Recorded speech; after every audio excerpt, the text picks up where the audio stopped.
This conference will now be recorded.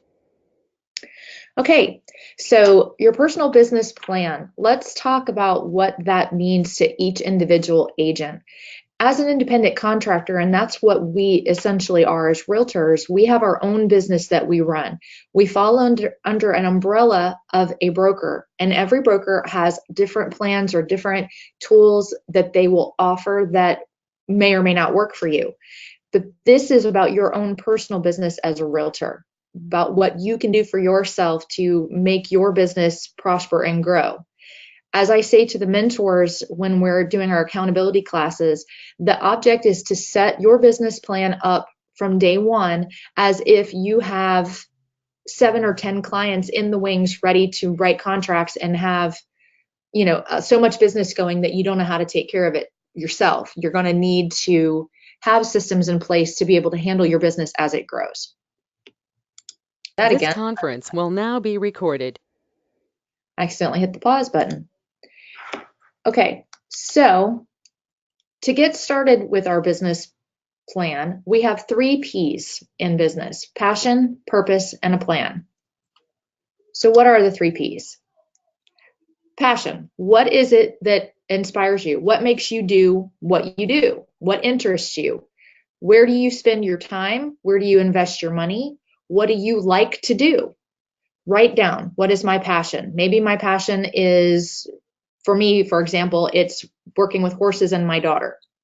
Maybe it is softball. Maybe it's church. Maybe it's eating out. Whatever your passion is, whatever excites you to get you to up and running and makes you move in the morning, that's your passion. Now we need to understand how we can apply that to a purpose in real estate. Why do you do real estate? Why do you have your business open at all? What do you need to do? What is your hope to accomplish with this? Maybe it's to fund a lifestyle or pay for a child's education. Maybe it's to buy a new car.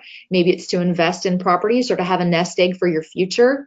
What is it that makes you tick? Why do you do this? Because some of us think it's fun, and for some of us it's work, and some of this, is not fun. So you have to have a purpose to drive you forward with a passion behind it to make it fun. Your purpose is your reason for doing what you're doing, and we're going to take that purpose and turn it into a goal. All right, so now we get to the 3rd P, which is our plan. And this is usually the hardest part because realtors get into the business of real estate because they're excited about it. It sounds like fun. It looks like it could be easy money. We think that we're going to get right in there and we're just going to go crazy and we're going to make money hand over fist. But if we don't have a plan to turn our passion and our purpose into a business, we're going to be very frustrated and we're probably going to burn out pretty quickly. So we have to make a map for ourselves. We have to have a plan in place to put our feet on this path to be able to get our business off the ground. So that's what we're going to do today is we're going to break it down and we're going to set a goal, and then we're going to figure out how to get from our goal to meet our purpose. Okay, so on the piece of paper that we talked about a little while ago, if you have one in front of you, think about what your own personal goal is. What is it? Is it to make a certain amount of money? I want to sell $10 million in real estate transactions this year. Or maybe your goal is I want to do 2 deals a month. Or maybe my goal is that I want to take a dream vacation, or I want to buy that Maserati, or I need diamonds, or whatever it is. Or maybe I want to make just enough money that I don't have to worry about paying my bills and I can relax and travel or spend time with my family. That's fine. There is no right or wrong goal. There is no right or wrong plan to get you there. It's your business. Okay? So let's break down some of the avenues about how we can put your goal into play and make it a reality. Please let me know if I'm going too fast or if anybody has any questions. And you can turn your microphones on at any time if you have a question, if you want to put some input in, if you want to open a dialogue, we can definitely do that. Okay, where do we start? Let's think about your business plan like your diet, like your personal health. To be healthy, with our bodies, we have to have a healthy lifestyle. We have to exercise. We have to eat the right foods. We have to rest. We have to do a lot of things to keep ourselves going in a positive direction. Well, your real estate business or any business is the same way. You need diversity. You need to eat your vegetables, if you will. You need to make sure that you have your diet balanced so that you have all of the pieces to your business health covered. So let's talk about what some of those business vegetables and fruits and chocolate might be. And everybody's fruits and chocolates are going to be different. So something that you really like, that's your dessert. Something that you don't like so much, maybe you don't want to do as many of those things, that's okay. As long as you keep your quote unquote diet balanced, it's your business. You do what works for you. Okay, so let's start with your basics. The very first place that any real estate school, any mentor, any guide is going to tell you to start with is your sphere of influence. Everybody's heard that before, right? Your sphere of influence is everyone that you already know. These are your friends, your family, your coworkers at other businesses. These are people that you bump up against in your daily life that you're not quote unquote trying to go out and farm. These are just people you already know. It can be your mechanic, it could be the dry cleaner, it could be your doctor's office. It could be anywhere that they know your name, that you are already a client of theirs or a friend of theirs, that you see these people on a regular basis, and it's not really as much work to work with them. Okay, so what do we do with this sphere of influence once we have it? This is where our very first tool comes into play. You need to gather your sphere of influence, about 100 people, to start a good, healthy database. Your database can be as simple as an Excel spreadsheet. It can be as complicated as the most expensive database organizer out there in the world. It can be anything in between. It's what works for you personally. I personally stink at spreadsheets. You can ask Haley. She's our database manager. She laughs at me all the time because I can't formulate an Excel spreadsheet to save my life. So that doesn't work as well for me as using a service like Contactually or Constant Contact works better for me to manage my personal database. I just type the information in and they take it from there. It really depends on you and your comfort level and what you prefer. There are some really great ones out there that are free. For example, MailChimp is a good one that you can use. It's a little more labor intensive because it is free. So you're going to have a little more hands-on to use this particular service, but it can do some really nice things for your database for you. Everyone forgets or maybe doesn't realize you already have a great database system at your fingertips as soon as you join the board of realtors, and it's your client portal that's in MLS. We will do a client portal class in the next coming weeks. So if you don't understand how portal works, or if you don't necessarily like it and you'd like to look at some of the features as to why it's a benefit, we can do that as well. But I want you to be aware and bring it to your attention that you do have that portal contact is already there, it's already set up, and it's a direct drip campaign that is linked directly to the MLS, and it's live, and it's you and your clients individually. There's no third party involved. So keep that keep that in mind as well for your contact database manager. So now what do you do with the database once you've started it and you get your people's information put in there? We want at least 100 people to start, and now we have to do something with it to get that database to start working for us. You need to reach out to your database consistently. You need to either send them an email, send them a text message, make a phone call, drop by and visit them, or send them a letter or postcard consistently for them to remember your face and your name and that you're a realtor. Because again, these people already know you. Maybe you're their baseball coach or their little league soccer coach, or you have kids on the same hockey team. You need to keep in front of them not only as a person, but to remind them that you have a business as a realtor, because people will forget. You'll lose a client and you'll get mad about it and you'll totally come back and say, oh, I could have called you. I forgot completely that you were an agent. So you have to stay in front of your sphere of influence all the time. This is a farm that you're never going to quit working on. The goal is to add to this database weekly.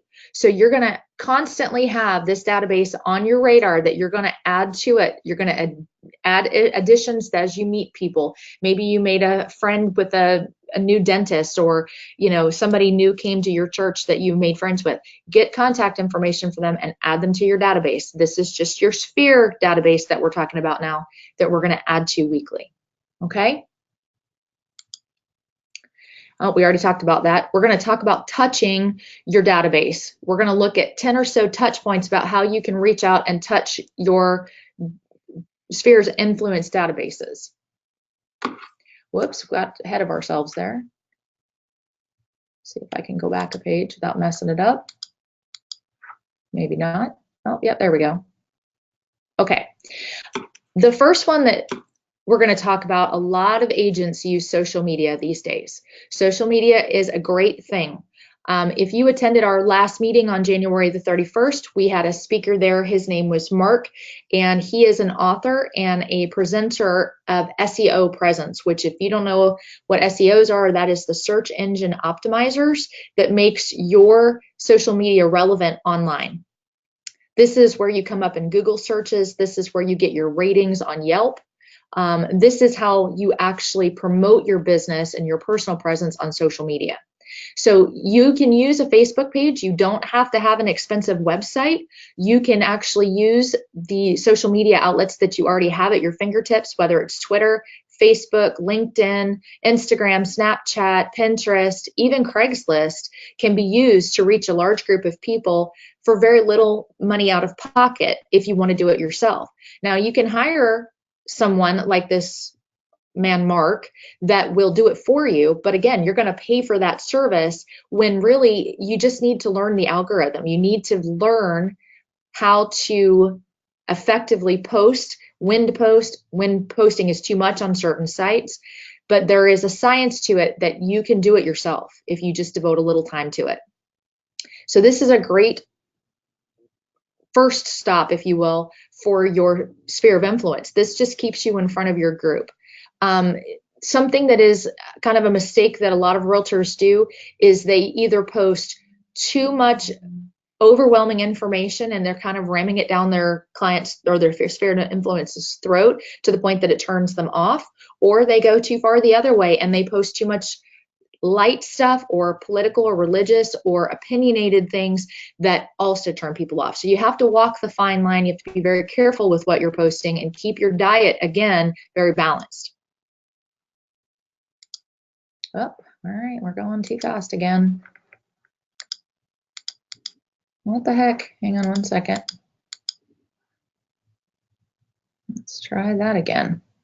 Okay, the third formula, this is going to go back to your database manager that we talked about a few minutes ago. Depending on what database manager you select, you're going to have the options to do drip campaigns. Anybody know what a drip campaign is, or do you use them now? Have you ever engaged in a drip campaign or been in a drip campaign and maybe you didn't realize that's what it was? A drip campaign is an automated touch. This is usually provided by a service like the portal through MLS. You set up the search portal and it does it on its own. It's automated.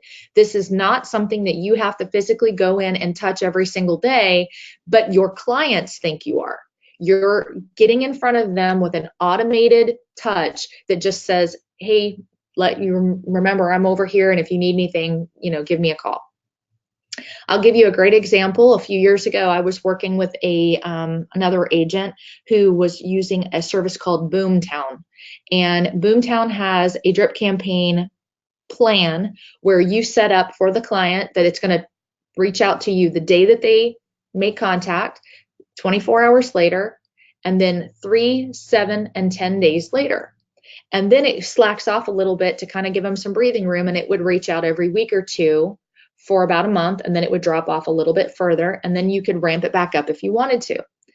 Well, I worked with this lady. She came in through the portal, and I reached out to her. I did have an actual conversation with her once, and then she went into the drip campaign.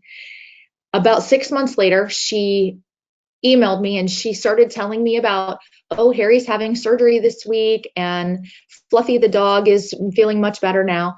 Apparently, the service is so thorough, it sends a personalized message to the point that this lady really thought we were friends. And not that I wanted to deceive her because we weren't, or made her feel like we were in a personal friendship relationship, but she was receiving the mail often enough that she had a connection. I didn't do a thing, it was done automatically. And she was being responded to, she was being her needs met to the point where she stuck with us for 6 months and we actually turned her into a buyer. So internet leads are long term. They take a while to convert. Usually they say only about 4% of them actually are converted into buyers or sellers. So if you can get a drip campaign like this that makes it feel very warm and fuzzy, that makes them feel very engaged, like you're there for them, you will have a much higher success. Again, you're going to have some clients that want just the facts. They want just the MLS listings. They don't really want that warm and fuzzy touch. And then you're going to have more needy clients that are going to want you to touch base with them every 2 or 3 days. So you can actually, through these systems, design a personal plan for each client. Depending on the portal that you use, it can also log directly into the MLS. For example, our new app that the company is offering to all the agents, your app will actually be able to do drip campaigns soon, from what we're told, that will be able to be personalized, that will include MLS searches.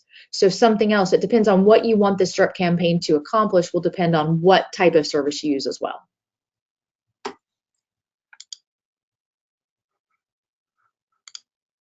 Okay. Another avenue that realtors sometimes explore are expired listings. Unfortunately, most realtors jump on expired listings that happened 3 days to 5 days ago, and poor sellers get completely drowned in phone calls.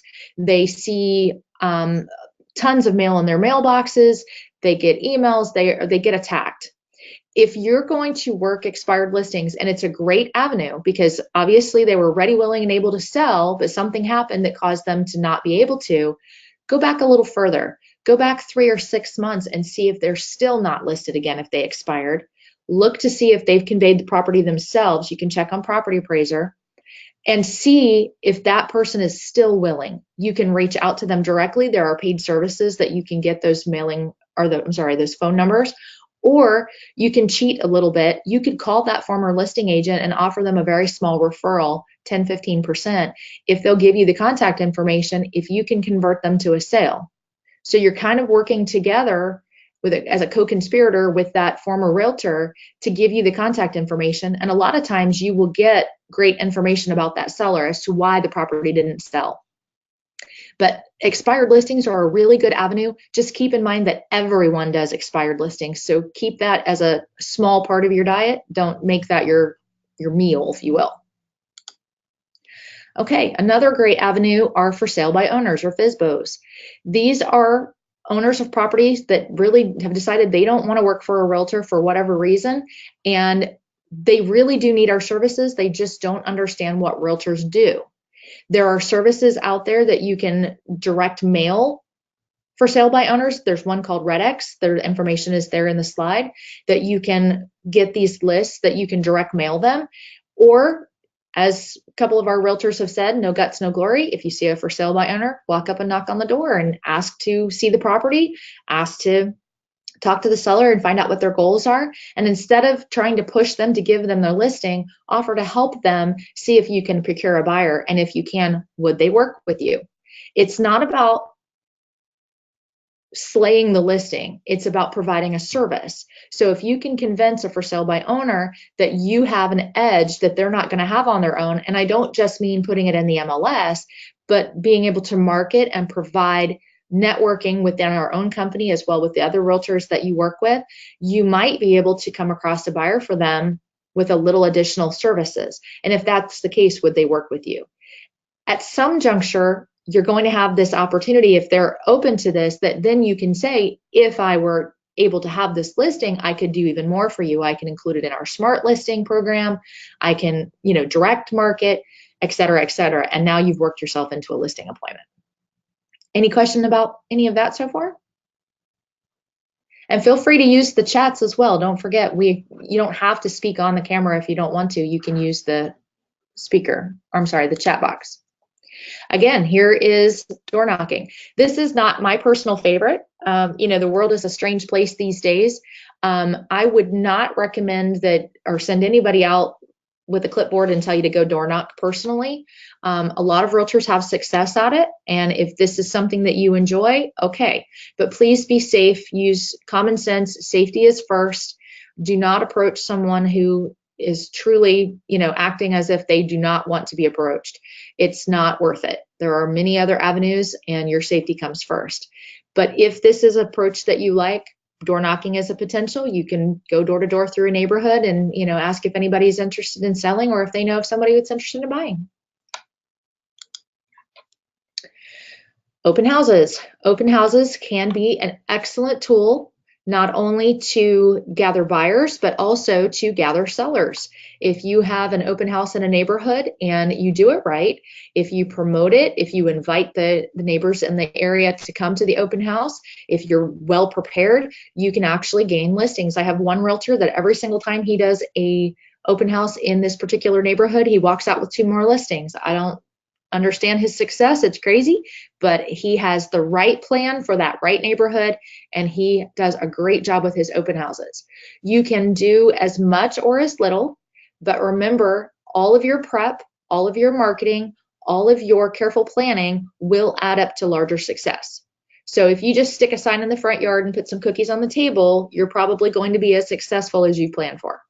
If you plan a few days in advance, you market it on MLS, you put it on social media, you go around and you invite the neighbors to invite their friends and family to come. The seller can promote through their sphere of influence as well. If you really market for your plan and then you put tons of signs out, lead them right from the main highway right to the door.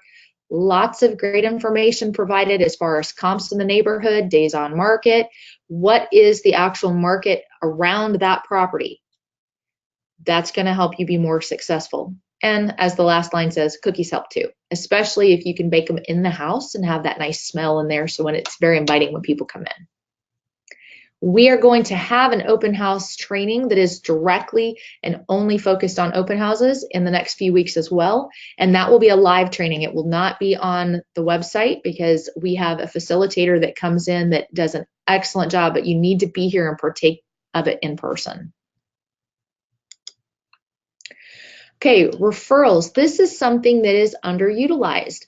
Referrals are realtors working with other realtors in other areas that you may or may not be either familiar with that geographic area. Maybe you don't have and that avenue of real estate, which you should never be afraid to try. We're here to help you in any way we can.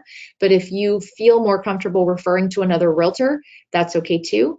But this should be part of your business diet, if you will, that is on your spectrum. You need to be working this.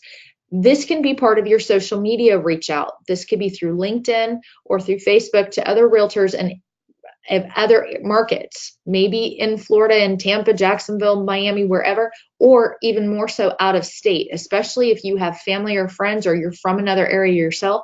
That's part of your sphere of influence that you need to find a realtor in that area that you can refer back and forth to.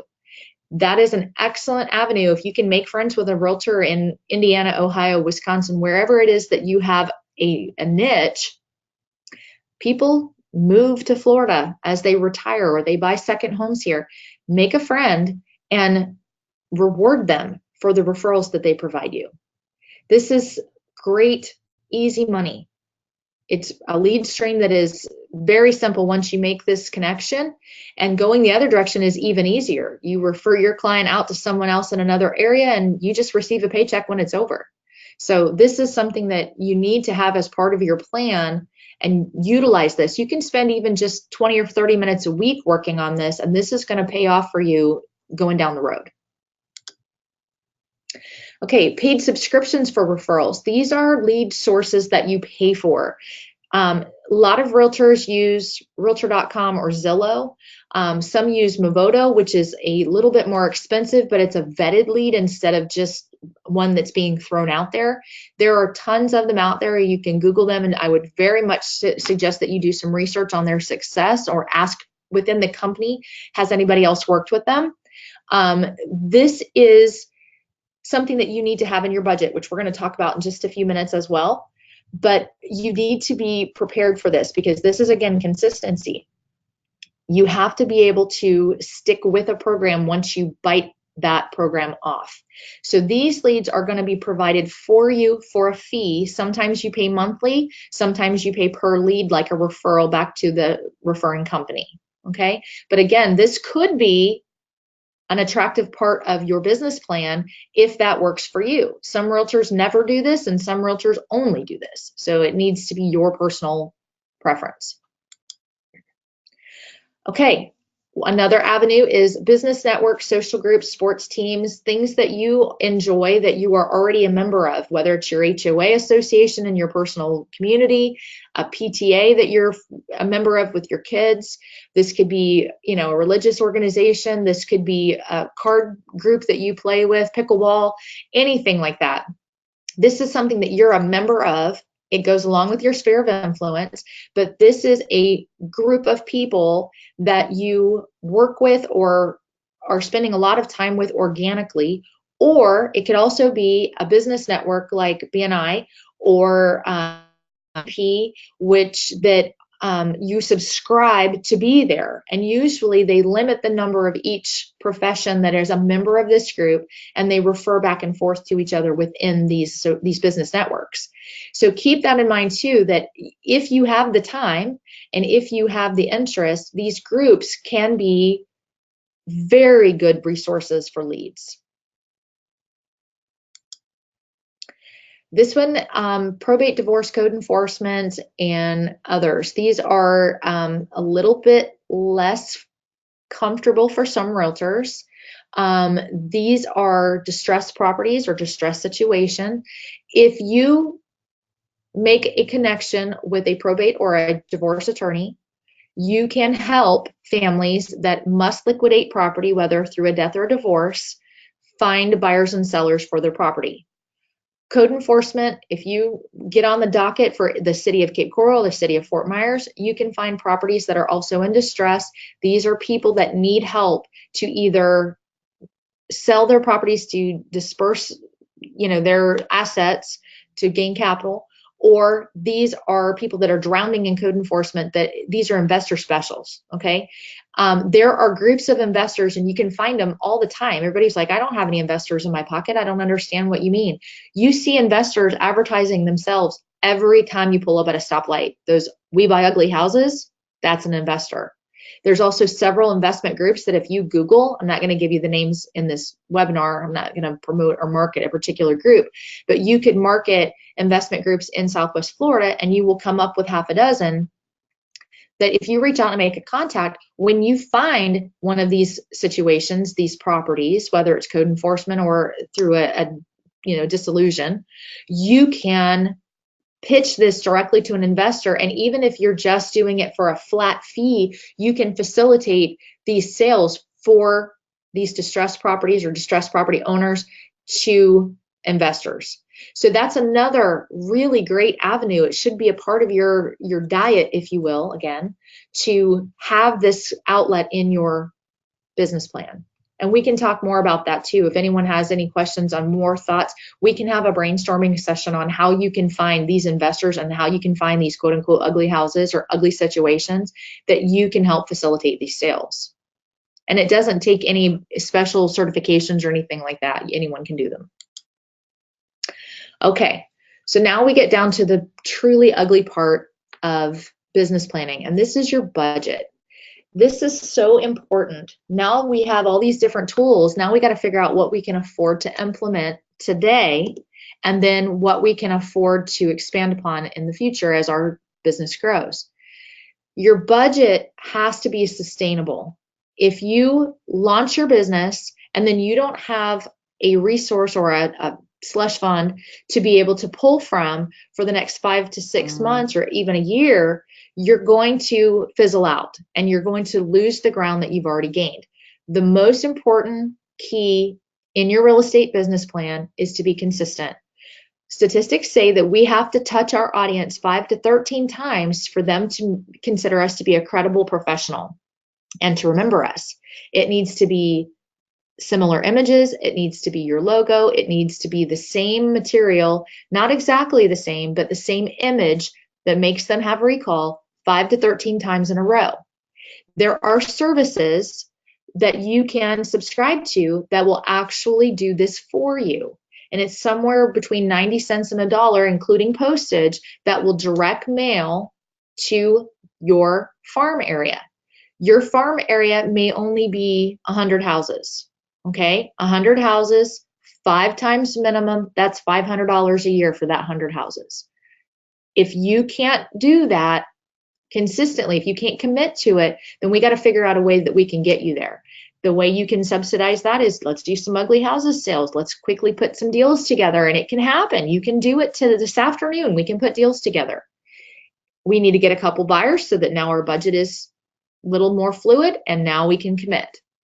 One sale, one transaction will pay for your marketing for a year or better if you can commit and go ahead and make that deposit into a bank account that you can never see the return for. It's always just in the shadows just ahead of you. But if you can't commit, you need to figure out a way that we can make that budget work. We have to figure out a way to be consistent, because if we don't, you're just spinning your wheels. You're spending money for nothing. Okay? So you need to sit down seriously and look at your total expenses.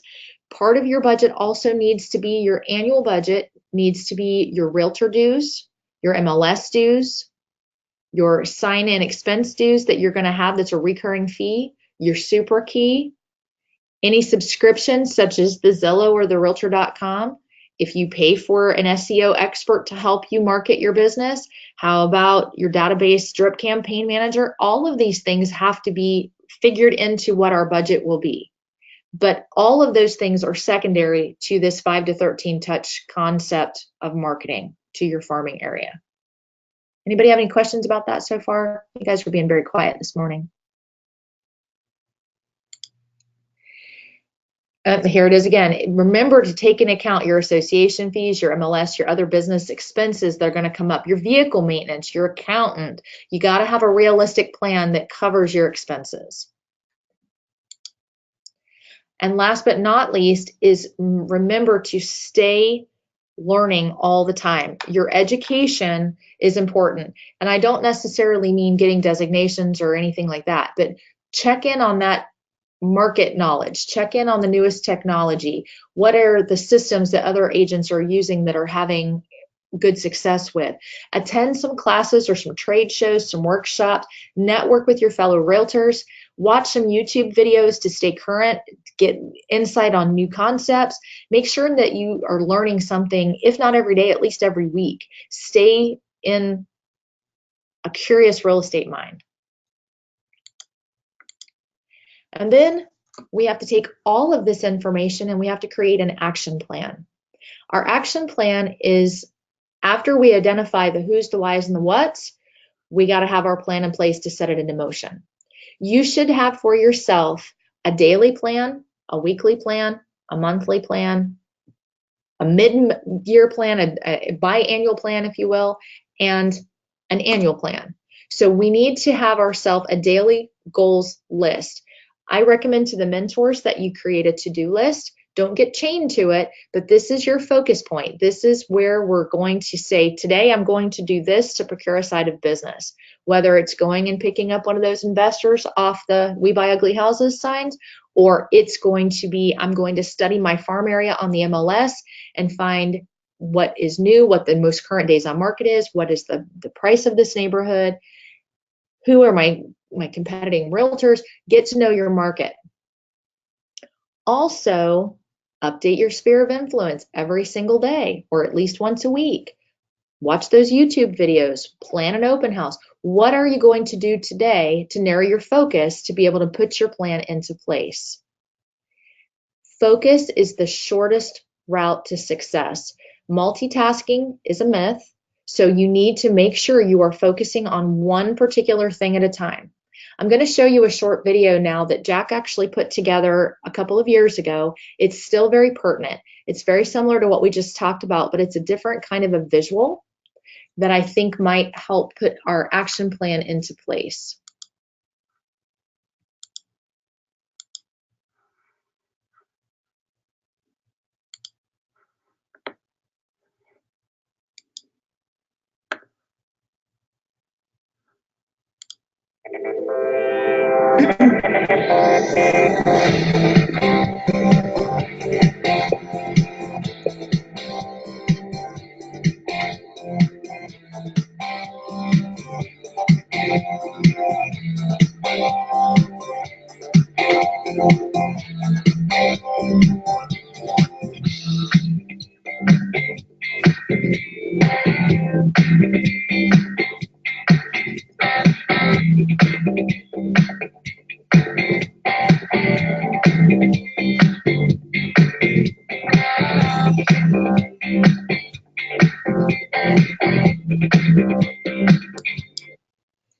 Let's take a look at the Wheel of Fortune that we have here.